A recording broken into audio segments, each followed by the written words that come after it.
The cottages had started as sketches on tracing paper, no bigger than his palm. Back then, they were lines and light and ratios in a notebook he carried everywhere. A row of small houses with deep porches, human-sized windows, and just enough space between them for a tree to grow without asking permission. A street that felt like it belonged to people, not to cars. Years later, the street was real. Asphalt poured, sidewalks scored, saplings staked upright like fledgling ideas. The little houses stood shoulder to shoulder, cheerful paint and porch lights, mailboxes already gathering junk flyers. Somewhere under all that fresh construction and real estate language, his pencil lines still lived. On paper, it was Maple Row Cottages. In the permit files and building plans, next to lead architect, there was his name. On the evening everything went wrong, he parked at the far end of the block so he could walk the full length of it.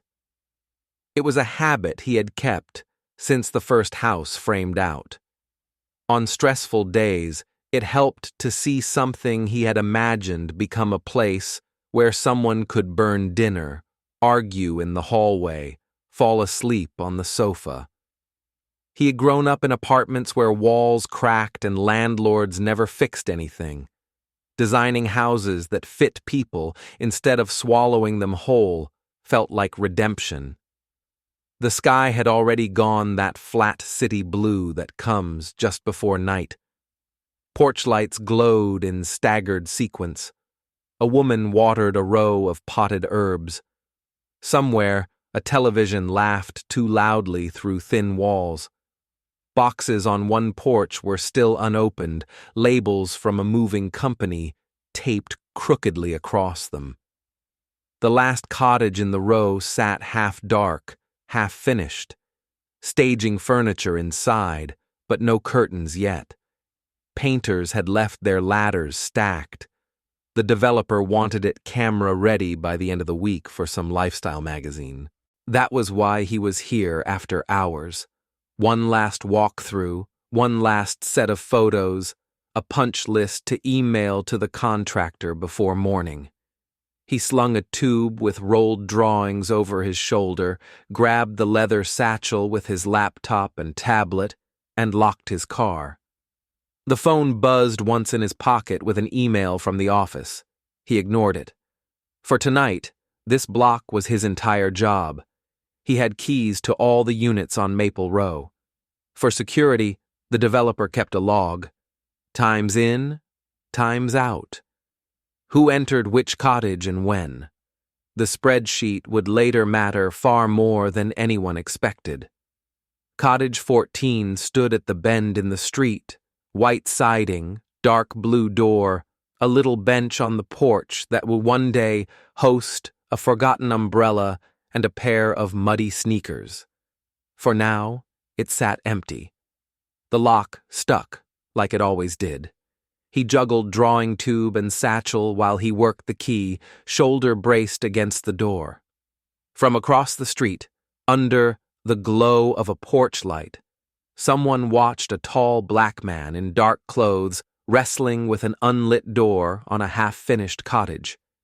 Inside, the cottage smelled of paint and sawdust and the faint, metallic echo of unused air. He flicked on a few work lights, then turned some of them back off. It was easier to see shadows and defects if the light came from one direction. He moved through each room methodically, the same way he always did. Check the alignment of outlets. Photograph the gap where a cabinet door didn't sit flush. Measure the drop where a stair nosing felt slightly off. He talked to himself sometimes while he worked, quietly, counting risers, evaluating sightlines. It was a language of habit, not performance. Outside, the neighbor on the porch kept watching. She had moved in 3 weeks earlier. The street was still new enough that everyone's routines felt provisional. Cars were unfamiliar, faces half known. Somewhere in her head, Stories about break-ins and crime moving in with new development had lodged themselves in the spaces where facts should have sat.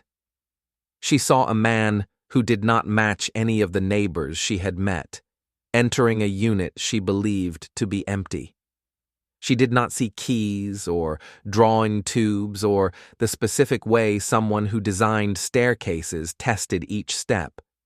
She saw risk, framed in a skin color that decades of news and story had already taught her to fear. She went inside, picked up her phone, and described what she saw to the dispatcher, emphasizing the words breaking in and cottage and doesn't look like he lives here. She mentioned that he was black. She did not mention the work lights she saw flicker on through the blinds. In the little square on the dispatcher's screen, the complaint narrowed to a line of text. Possible burglary in progress. Male, dark clothing, unknown resident, Maple Row Cottages. The responding officers never heard about tracing paper or renderings or lead certifications. They heard unknown male, potential break-in, new development, get there fast. The first patrol car swung onto the block just as he was kneeling to check the alignment of a baseboard. He did not see the headlights. The cottage sat slightly below street level. The front windows showed feet, mostly, and the blur of passing cars. A second car arrived behind the first. Lights off at first, then flashing once they had crept closer to the address. Two white officers stepped out, their boots hitting the pavement with the rhythmic confidence of people who believed that streets like this existed to be protected by them and enjoyed by others.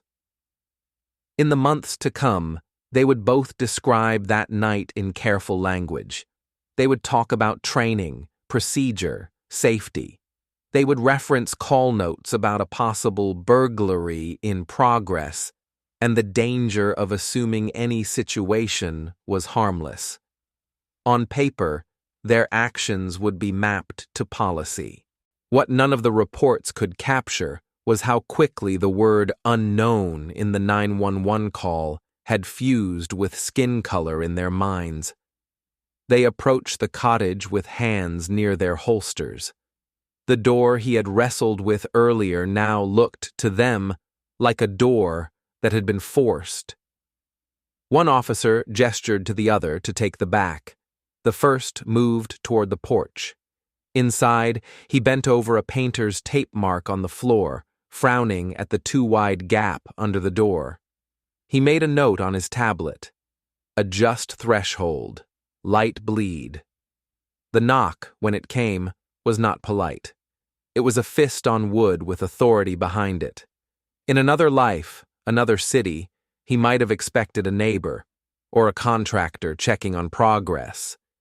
In this one, on this block, at this hour, the sound hooked into his chest before his brain finished the thought. His hands paused above the tablet. The second knock was louder. He walked toward the door, heart speeding for reasons he did not immediately name. When he pulled it open, the first thing he saw was the reflective striping on dark fabric. The second was the outline of a gun at a hip. The third was the expression on the nearest officer's face. Not curious, not cautious. Assured. What happened next lived in that chaotic space between seconds and judgments. Later, the reports would say that commands were issued and not obeyed quickly enough. They would say that a suspect stepped forward unexpectedly with an object in his hand.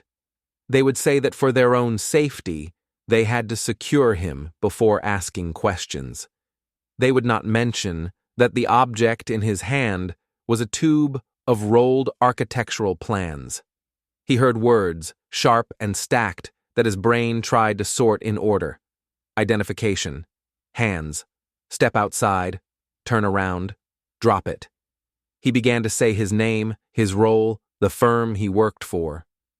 He tried to explain that he was the architect of the project, that he had keys and a log and contracts with the developer. The words tangled with the sound of louder commands. His body remembered headlines, stories, warnings. Some part of him knew that logic came second and compliance came first, but pride and disbelief were tangled up with anger in his throat. By the time his mind cleared, his wrists were already pulled behind his back. The drawing tube rolled off the porch and landed on the grass, scattering its contents on the walkway. Floor plans, elevations, a streetscape section with little ink trees, and tiny, faceless figures sitting on the very porch where he was now being pushed against a column. Neighbors watched from behind blinds and slightly open doors. Porch lights that had once been part of his design for community visibility now illuminated him in a wash of unforgiving clarity. The officers patted him down, asked about weapons, ignored his attempts to talk about building codes. When they heard that he had a car, they asked where it was parked, what he was doing here after dark, why his name did not appear on any mailbox. He mentioned the developer again, the firm, the contracts. To them, it sounded like a story. Everyone had a story. They walked him to the patrol car in front of Cottage 14 with his hands cuffed. As he ducked his head to avoid the door frame, he saw his own drawings still lying on the sidewalk, ink lines bending under streetlight, his signature block visible at the bottom of one page. He realized, with the surreal clarity that sometimes arrives in moments of humiliation, that he was being arrested on a street he had designed, in front of a house whose roof pitch and window placements had once lived only in his head. The door shut behind him with the heavy, padded thud that patrol cars have. The world narrowed to the glass rectangle in front of him, the back of two white heads, and the reflection of blue and red lights turning the night into pulses. He wondered how he would tell his mother, who kept every article about him in a drawer as proof that architecture school had been worth the debt. He wondered how this would sound if reduced to a line on a police log: black male, arrested on suspicion of breaking and entering Maple Row. At the station, they took him through the slow, grinding machine of procedure. He answered questions through teeth he tried not to clench. They took fingerprints and a photograph that the camera attempted to flatten into something neutral. No one in that room asked him what it felt like to see the interior of a holding cell after years of designing spaces where people felt safe. The developer's lawyer arrived before dawn. It helped that there were contracts. It helped that there were key logs, emails, liability documents, calendar entries, half a dozen digital trails that showed he had every right to be inside that cottage, that street, that project. It helped that somewhere in City Hall his name was printed under Architect of Record for the entire development. The charges did not survive the paperwork. They were withdrawn before a judge formally heard them, filed away under a phrase that had nothing to do with apology and everything to do with institutional self-protection, misunderstanding, resolved. The officers never said they were sorry. They said that given the call and what they saw, they would act the same way again. They said that in their view, entering a property at night when no car was in the driveway could be considered suspicious. They did not mention the part where they had stood on the sidewalk surrounded by blueprints with his name on them. He went home with wrists still ringed faintly red where the cuffs had sat.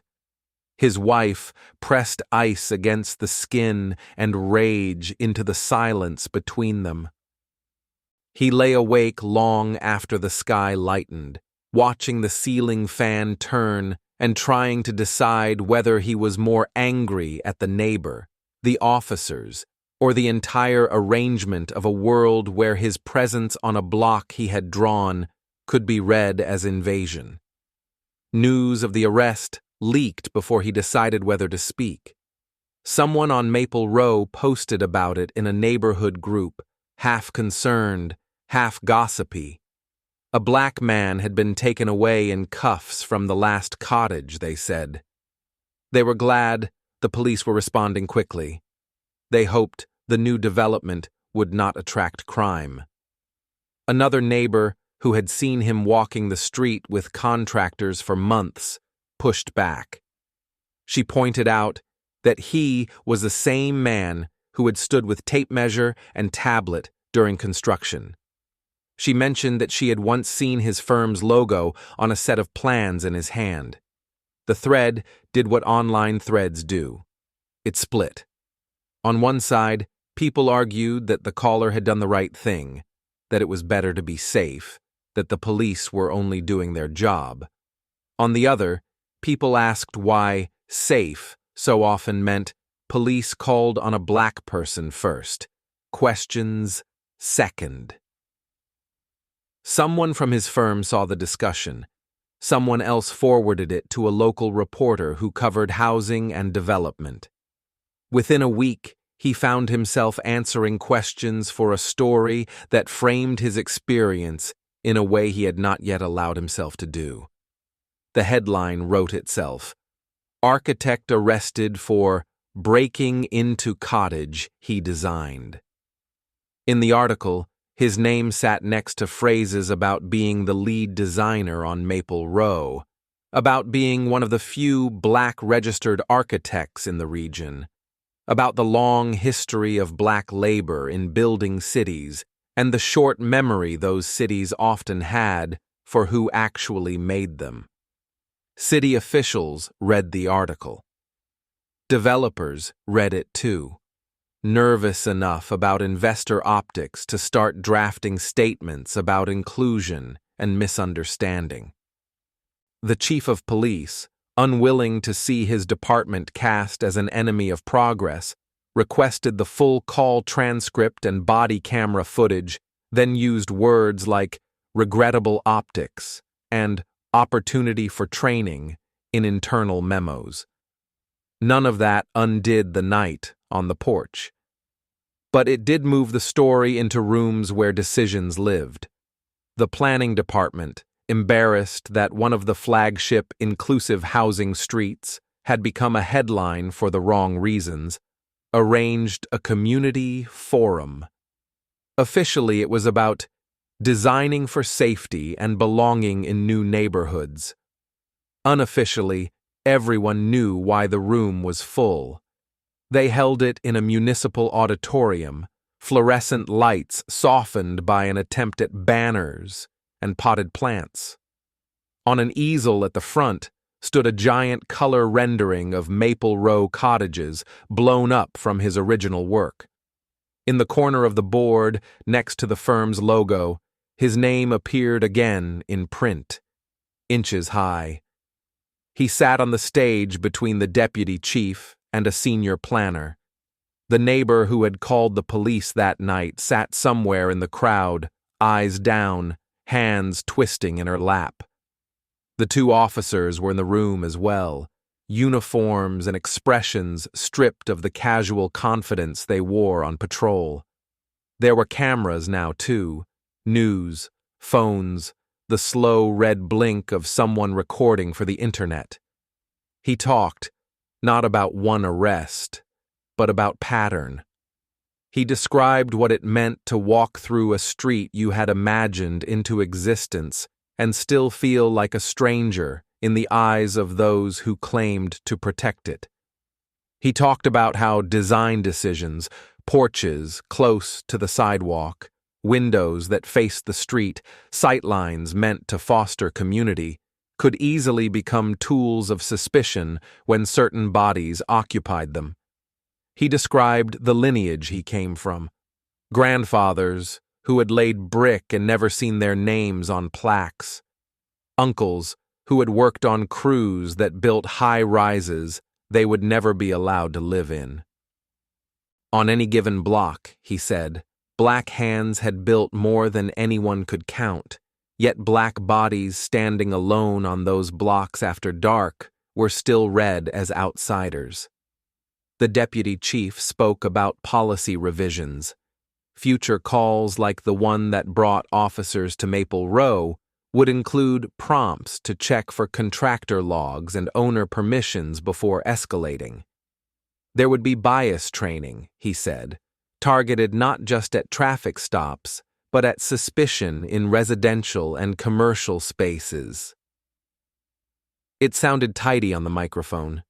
Inside, he heard the gap between paper and practice and did not pretend it would close overnight.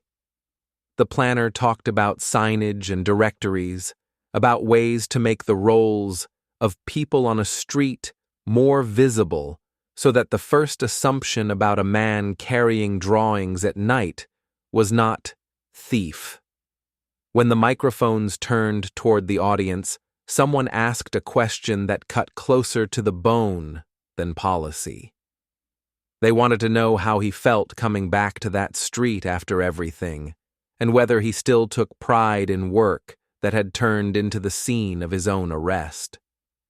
He did not give them a neat answer. He talked about complicated love, about designing for a city that did not always want you, about choosing to put good things into its bones anyway. He talked about how pride now sat beside a grief that would not fully go away, how he still believed in porches and human-sized houses and streets where kids could ride cheap bikes, how he also believed, more sharply than ever, that space without justice was just geometry. In the weeks that followed, small changes rippled out. A plaque appeared at the entrance to Maple Row, installed by the developer in an attempt to show they were listening. It credited the firms and builders and, for the first time, named him specifically as the lead architect, the person who'd given shape to the street. That plaque would not stop a call to 911, but it shifted by a few degrees, whose name was officially attached to the place. The police department's training materials added a scenario about an architect, a contractor, and a late-night walkthrough. It instructed officers to look for evidence of legitimate work, keys, plans, logs, before defaulting to the assumption that presence plus blackness equaled threat. It would not undo years of habit. It might give one officer on one future night a moment's pause. The neighbor who had made the call eventually knocked on the door of his office, not his house. She came with an apology that sounded more like a confession. She admitted that she had not really seen a crime, only a story she had grown up rehearsing about who did or did not belong near empty houses. She asked what she could do now. He did not tell her it was fine. He told her she could start by remembering that people who fix and design and clean the spaces she lived in had names and lives and reasons to be where they were, reasons that did not disappear when the sun went down. Sometimes, when he needed quiet, he still drove to Maple Row after dark. He would park at the far end, just as he had that night, and walk the length of the street, listening. The houses sounded different now. More televisions, more late dinners, more arguments muffled by drywall. A bicycle sometimes lay on a lawn, a pair of shoes on a porch. Life had moved in. At the bend, Cottage 14 looked settled, curtains up, porch bench occupied by cheap cushions. Once, he saw a child's drawing taped crookedly in the window, a rectangle house, a stick family in front, a sun that took up half the sky. He knew that whoever lived there might not ever know his name, or what had happened one night outside their door. They would know only that the place felt right-sized for a life. He stood on the sidewalk, under the same porch light that had once lit his face for police cameras, and picked out all the details his hands had insisted on during design. The way the eaves framed the street, the distance from curb to front step, the angle of the walkway. He let himself feel proud. He let himself feel angry. Both fit. The story other people told about that night had already started to harden into lesson and headline and training slide. To them, it was about bias, policy, reform. For him, it remained simpler and more raw. He had been mistaken for a thief in a place shaped by his own imagination. The evidence of who he was had been scattered on the ground in front of the people arresting him. And it had not mattered. Now, when he walked Maple Row, the same line that once led handcuffed from porch to patrol car existed in another form in his mind. A line from tracing paper to street, from street to station, from station to stage, from stage to policy. From policy, maybe, to some future officer's hesitation. He knew better than to call that justice. But he also knew that streets remembered who touched them, even when records did not. And every time he ran his hand along the warm rail of a Maple Row porch, he could feel proof buried under the paint, that a black architect had been here, not as an intruder, but as a maker, whether anyone else chose to see it or not.